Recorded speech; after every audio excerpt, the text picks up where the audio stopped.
Hello. 오늘은 1달러 피자에 담긴 이야기를 해보려고 마이크를 켰습니다. 왜 뉴욕 하면 떠오르는 게 피자잖아요. 뉴욕에서 유명하다는 피자집들을 방문해 보신 분들은 아실 수 있으실 것 같은데, 개인적으로 저는 뉴욕에서는 1달러 피자가 제일 맛있다고 생각하는 사람이거든요.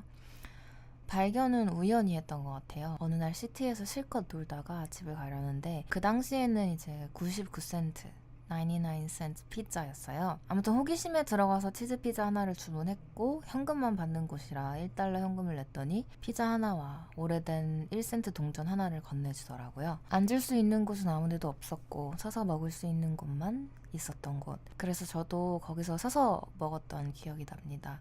우중충한 색의 옷을 입은 남자들이 참 많았던 것 같고, 예쁘게 차려입은 여자들도 조금 있었던 것 같아요. 아마도 겨울이었던 것 같은데, 피자 위에 그득한 기름을 냅킨으로 이렇게 툭툭 적셔내고는 한 입 베어 물어 먹었던 기억이 아직도 생생한데요. 뉴욕 피자의 특징은 도우 부분이 얇고 바삭한 반면, 치즈와 소스 부분은 뜨겁고 쫄깃한 것이 특징인데, 정말 뉴욕 피자의 특징을 그대로 담고 있었던 한 입이었다고 생각합니다. 근데 그 뒤로 거기를 제가 되게 자주 갔어요. 그곳을 지나갈 때마다 먹었던 것 같은데, 왠지 그 근방을 갔을 때 먹지 않으면 섭섭할 정도로 애착이 생겨서, 아무리 주인이 뉴요커의 정석처럼 막 투박하고 매장의 분위기가 좀 살벌했어도 항상 아주 즐겁고 유쾌한 마음으로 피자 하나를 들고 나왔던 기억이 납니다.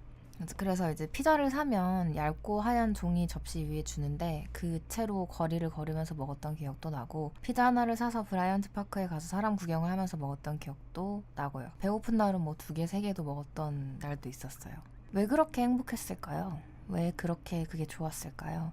10년 그 이상이 지난 지금까지도 변한 거 하나 없이, 그 자리에서 뭐 리모델링이나 이런 거 하나 없이 그대로인 그 피자집이 저는 왜 그렇게 애틋하고 생각나는지 잘 모르겠어요.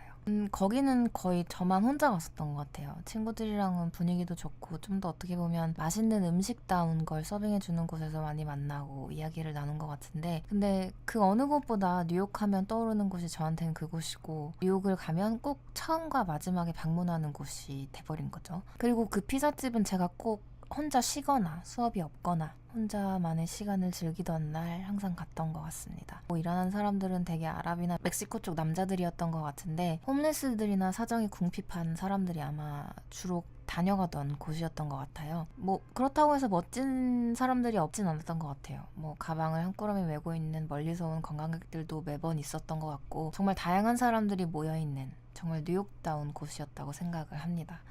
벤 리우엔 아이스크림이 처음 브루클린에 생겼을 때 가서 먹었던 기억이 나는데, 요즘은 시티에도 여러 군데 있고 아이스크림이 이제 제품으로까지 나와서 마트에도 팔고 하잖아요. 근데 그땐 아는 사람만 가서 먹는 그런 곳이었단 말이죠. 거기도 되게 뉴욕의 정체성을 나름 담고 있는 곳이라고 생각은 해요. 왜냐면 비건 아이스크림으로 시작했고, 가격도 아이스크림 치고는 꽤나 비싸거든요. 뉴욕이 물가가 비싸잖아요. 근데 전 거기 아이스크림을 진짜 좋아하긴 하는데 뉴욕스럽다고 느끼진 않는 것 같아요. 물론 자주 갔었고 지금도 먹고 싶은데, 그렇다고 해서 한국에 들어오지 않았으면 좋겠어요. 그리워하는 것들을 적당히 남겨두는 게 살아가는데 저는 좋은 것 같다 생각하거든요. 저는 너무 다 한국에 들어와 버리면 뭔가를 보고 싶어하는 마음, 그리운 마음도 없어지고, 그만큼 조금 허탈해지는 게 있는 것 같다고 생각을 해요. 그리움과 보고픈 마음도 어떻게 보면 삶의 동력이 될 수 있지 않을까 생각하거든요. 아무튼 그래서 벤리우에는 뉴욕의 대표적인 아이스크림 가게이지만 돈 없는 사람들이 갈 수 있는 곳은 아니라는 거죠.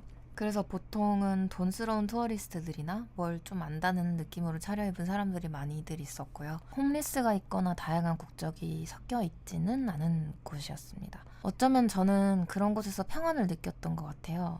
경계가 없고 위아래가 없는 곳. 제가 말하는 위아래가 없다는 것은 사회적 계층이 의미가 없다는 장소였다는 말이에요.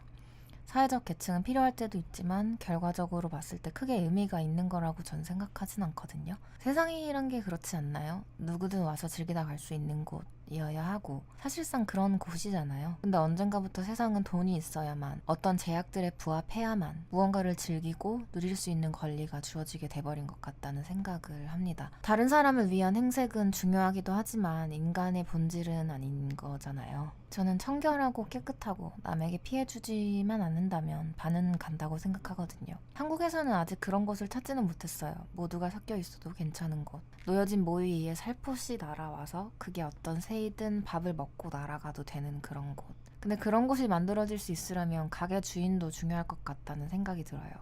차별을 두지 않는 곳, 차별이 없는 곳, 차별이 존재할 수 없게 하는 것. 떠오르는 데가 하나 있는데 인사동에 있는 한 분식집이거든요. 어떤 메뉴든 다 가격대가 5,000원 이하고 줄 서서 기다리는 사람도 먹고 있는 사람도 가게 주인에겐 그저 손님, 그 이상 이하도 아닌 곳.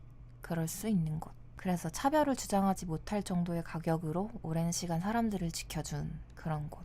결국 저에게 그 피자집의 로맨스는 차별이 없는 장소이기 때문에 생겨난 애정이었던 것 같다는 생각이 지금 듭니다. 뉴욕이란 도시 자체도 그래서 애정했던 것 같고요. 여러분이 마음 편히 가는 음식집은 어떤 것 때문에 자주 가시는 거라고 생각이 드시나요? 어쩌면 그 이유에서 여러분의 가장 원초적이고 이상적인 세상의 모습을 찾을 수도 있다고 생각합니다. 지금 당장 직접 가보진 못하더라도 여러분이 애정하는 레스토랑을 생각해보면서 마음의 여유를 찾는, 그리고 누군가에게 그런 장소와 같은 사람이 되고자 노력하는, 그러니까 저 같은 경우는 누구든 나에게 말을 걸 때 혹시나 차별을 당할까, 무시를 당할까, 어려움을 겪을까 생각이 들지 않는 사람이 되고자 내 자신을 좀 더 비우는 그런 곳을 동경하고 그런 사람이 되길 바라듯이 여러분이 애정하는 장소들의 모습과 닮은 그런 편안한 하루 되시길 바라면서 오늘의 에피소드를 마무리하도록 하겠습니다. 좋은 하루 보내세요.